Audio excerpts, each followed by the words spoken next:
Kata Nabi Musa, ketahuilah Allah Subhanahu wa taala pernah berkata dengan saya, inni a'taitu ummatan Muhammad nuraini kaila yadurruhum dhulumatani.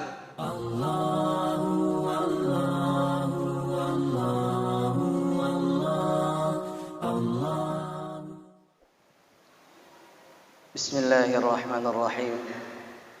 Assalamualaikum warahmatullahi wabarakatuh. Alhamdulillah nahmaduhu wa nasta'inuhu wa nastaghfiruh wa na'udzu billahi min shururi anfusina wa min sayyiati a'malina.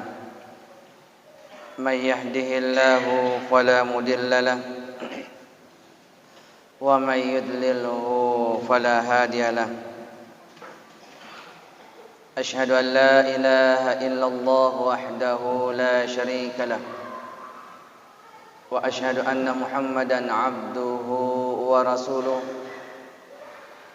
Allahumma salli wa sallim wa barik ala sayyidina Muhammad wa ala alihi wa ashabihi ajma'in, amma ba'd. Faya ayyuhal muslimun al-khadirun, ittaqullaha haqqa tuqatih wa la tamutunna illa wa antum muslimun. Qala Allah ta'ala fi kitabil Qur'anil Karim, a'udzu billahi minasyaitonir rajim. Bismillahirrahmanirrahim. Alif lam mim. Dzalikal kitabu la raiba fihi hudal lil muttaqin. Wa qala Rasul sallallahu alaihi wasallam, khairukum man ta'allamal Qur'an wa 'allamah. Sadaqallahul azim wa sadaqa Rasul sallallahu alaihi wasallam. Saudara kaum muslimin, pelaksana Jum'ah yang insyaallah dirahmati dan dimuliakan oleh Allah Subhanahu wa taala. Pesan yang pertama dan yang utama, marilah di sisa-sisa kehidupan kita di alam dunia semaksimal mungkin kita meningkatkan kadar keimanan, kualitas ketakwaan kita kepada Allah Subhanahu wa taala. Dan insyaallah mudah-mudahan iman dan takwa inilah yang akan memicu dan memancing datangnya hadirnya cinta Allah Subhanahu wa taala, rahmat Allah Subhanahu wa taala. Dan inilah yang akan menjadi kunci utama, modal utama kita masuk ke dalam surganya Allah Subhanahu wa taala. Jamaah Jum'ah yang dimuliakan Allah, bersyukur kepada Allah Subhanahu wa taala dengan melaksanakan seluruh perintah-perintahnya dan menjauhi seluruh larangan-larangannya. Bersalawat kepada baginda Nabi Allah Muhammad sallallahu alaihi wasallam dengan memperbanyak bersalawat. Semoga dengan salawat ini insyaallah mengantarkan kita semakin cinta kepada Rasul, pun juga Rasul menyambut cinta tersebut dengan syafaatnya di yaumil qiyamah. Allahumma salli wa sallim wa barik alaihi. Jamaah Jum'ah yang dimuliakan Allah Subhanahu wa taala, satu waktu Nabi Musa berdoa kepada Allah, bermunajat kepada Allah Subhanahu wa taala. Ya Allah, ya Rabb, takdirkan jadikan hamba menjadi umatnya Muhammad sallallahu alaihi wasallam. Nabi Musa berdoa meminta agar kiranya Allah menakdirkan memilih Nabi Musa menjadi umatnya Muhammad sallallahu alaihi wasallam. Dan ternyata doa ini sampailah ke telinga kaumnya Nabi Musa, umatnya Nabi Musa. Lantas datanglah umat Nabi Musa kepada Nabi Musa, kepada nabinya, bertanya, "Ya Musa, kenapa engkau melantunkan doa yang semacam ini? Engkau menginginkan ditakdirkan menjadi umatnya Muhammad, sementara engkau adalah seorang nabi, kalamullah, yang diberikan kemuliaan oleh Allah, mampu bercakap-cakap, berbincang langsung dengan Allah. Nah, kenapa engkau meminta kembali untuk dihidupkan, ditakdirkan menjadi umatnya Nabiullah Muhammad sallallahu alaihi wasallam, yang pada waktu itu Nabi Muhammad belum hadir? Apa kata Nabi Musa? Nabi Musa menjawab pertanyaan kaumnya dengan membacakan firman Allah di dalam hadis qudsi. Maukah engkau tahu kenapa saya ingin menjadi umatnya Muhammad di kemudian hari, walaupun saya adalah seorang nabi? Kata Nabi Musa, ketahuilah, Allah Subhanahu wa taala pernah berkata dengan saya, inni a'taitu ummatan Muhammad nuraini kaila yadurruhum dhulumatani. Satu waktu Allah Subhanahu wa taala menyampaikan kabar kepada saya, berkata kepada saya, inni a'taitu ummatan Muhammad, saya adalah Allah, Rabb semesta alam, telah memberikan kemuliaan kepada umatnya Muhammad. Saya memberikan dua cahaya kepada umatnya Muhammad. Nuraini kaila yadurruhum dhulumatani. Dan dua cahaya itu akan dia pakai untuk menghalau dan menghindarkan dirinya dari dua kegelapan. Jemaah yang dimuliakan Allah, Nabiullah Muhammad sallallahu alaihi wasallam pada saat itu belum hadir di alam dunia, tetapi kemuliaannya, bahkan umatnya Nabi Muhammad sallallahu alaihi wasallam belum ada pada zaman itu, tetapi Allah Subhanahu wa taala sudah terlebih dahulu mengabarkan dan menggambarkan begitu mulianya umat Muhammad sallallahu alaihi wasallam karena disebabkan kemuliaan baginda Nabiullah Muhammad sallallahu alaihi wasallam. Kita belum hadir di alam dunia, Allah Subhanahu wa taala sudah kabarkan dan gambarkan di hadapan Nabi Musa tentang kemuliaan umat Islam. Maka jamaah dimuliakan Allah Subhanahu wa taala, berbahagialah kita yang saat ini, sekarang ini kita terlahir menjadi umatnya baginda Nabiullah Muhammad sallallahu alaihi wasallam. Bertanya Nabi Musa, man nuraini ya Rabb, mana dua cahaya itu? Dua cahaya yang engkau maksud yang mana ya Allah? Apa kata Allah? Nur Ramadan wa nurul Quran. Dua cahaya yang Allah berikan kepada umatnya Muhammad, yang nantinya dua cahaya itu dia pakai untuk menghalau dua kegelapan.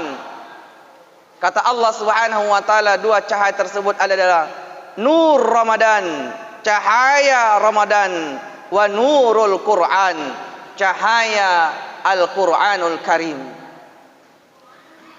Jamaah yang dimuliakan Allah Subhanahu wa taala, sangatlah bersyukur kepada kita bahwa kita terlahir menjadi umatnya Nabi Muhammad sallallahu alaihi wasallam, dan sekarang ini alhamdulillah Allah Subhanahu wa taala pilih kita, dipertemukan, dipanjangkan umur kita, diberikan kesehatan wal afiat, mampu bertemu dengan bulan suci Ramadan, yang mana dua cahaya itu yang Allah gambarkan di hadapan Nabi Musa, yaitu Nur Ramadan, cahaya bulan suci Ramadan.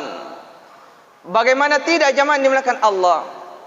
Kenapa dikatakan Ramadan adalah menjadi sebuah cahaya? Karena bulan suci Ramadan itu sangatlah mulia. Di antara 12 bulan yang Allah ciptakan, Allah pilih dan pilih. Di antaranya ada satu bulan yang dimuliakan Allah. Muncullah nama Syahrul Ramadan, bulan suci Ramadan. Kita tahu di bulan suci Ramadan, kata Rasul sallallahu alaihi wasallam, di dalamnya ditutup serapat-rapatnya pintu neraka, dibuka seluas-luasnya pintu surga, dibelenggu setan-setan. Dan kata Nabi, di dalam bulan suci Ramadan ada satu malam bila umatku beribadah, maka dicatat baginya bagaikan beribadah lebih baik daripada 1000 bulan, yaitu Lailatul Qadar. Inilah kemuliaan bulan suci Ramadan. Tentunya yang harus kita manfaatkan, yang harus betul-betul kita gunakan, sehingga betul-betul mulialah kita sebagaimana Allah Subhanahu wa taala muliakan kita di hadapan Nabi Musa yang pada saat itu kita belum hadir di alam dunia. Cahaya yang kedua, wa nurul Quran, adalah cahaya Al-Quran. Dan ketahuilah, bulan suci Ramadan yang menyebabkan dirinya mulia karena ternyata di dalamnya diturunkan Al-Quran. Syahrul Ramadan unsila fihil Quran. Di bulan suci Ramadan ini awal mulanya diturunkan Al-Quranul Karim. Maka dari itu jamaah dimulakan Allah, kalau kita ingin mulia di hadapan Allah, manfaatkan Ramadan dan isilah bulan suci Ramadan ini dengan memperbanyak membaca Al-Quran. Sebab fadilah-fadilah Al-Quran itu sangat luar biasa manfaatnya. Salah satunya Allah Subhanahu wa Rasul sallallahu alaihi wasallam bersabda, khairukum man ta'allama al-Quran wa 'allamah. Sebaik-baik manusia, sebaik-baik orang di antara kalian adalah orang yang membaca dan mengajarkan Al-Quran. Di dalam bulan suci Ramadan ini, perbanyaklah kita untuk membaca Al-Quran. Sebab kata Rasul sallallahu alaihi wasallam, di dalam bulan suci Ramadan Allah akan berikan ganjaran pahala 10 kali lipat. Rasul sallallahu alaihi wasallam membacakan alif lam mim, bukan itu satu ayat, tetapi melainkan alif satu ayat, lam satu ayat, mim satu ayat.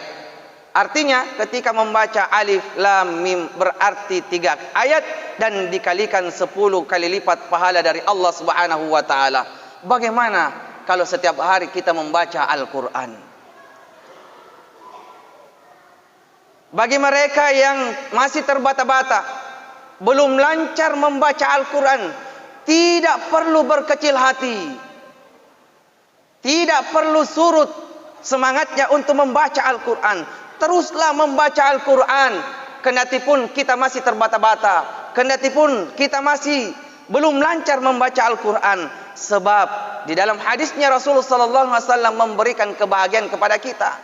Kata Rasulullah sallallahu alaihi wasallam, barang siapa yang saat dia mengaji dia lancar, maka digabungkan kepada para malaikat yang mulia. Dan barang siapa yang membaca Al-Quran dengan terbata-bata, maka kata Nabi, diberikan 2 kemuliaan. Bayangkan jemaah dimulakan Allah. Maka dari itu, janganlah surut semangat kita, kendatipun masih terbata-bata dalam membaca Al-Quran, apalagi di bulan suci Ramadan. Karena ternyata orang yang terbata-bata, belum lancar membaca Al-Quran, Allah Subhanahu wa taala berikan 2 pahala. Pahala yang pertama adalah pahala membaca Al-Qurannya. Pahala yang kedua adalah kesungguhannya, keinginannya, semangatnya untuk membaca Al-Quran. Semoga Allah Subhanahu wa taala memberikan kekuatan kepada kita sekalian, sehingga insya Allah seluruh amalia di bulan suci Ramadan ini kita hidupkan di siang harinya, pun juga kita laksanakan, tegakkan di malam harinya. Dengan demikian insya Allah mulialah kita di bulan suci Ramadan, disebabkan karena Allah memang sudah siapkan kemuliaan itu jauh-jauh hari sebelum kita hadir di alam dunia, yaitu digambarkan dan dikabarkan di hadapan Nabi Musa alaihi salatu wassalam. Semoga Allah Subhanahu wa taala menuntun kita sehingga hati ini, qalbu ini beristiqamah memuliakan diri ini dengan Ramadan, memuliakan diri ini dengan Al-Quran, sehingga insya Allah kita akan terhalau di 2 kegelapan, yaitu gelapnya kubur dan gelapnya kiamat akhirat nanti. Barakallahu li wa lakum fil Qur'anil ladhim wa nafa'na wa iyyakum bima fi minal ayati wa dzikril hakim. wa taqabbal minna wa minkum tilawatahu innahu huwas samiul alim.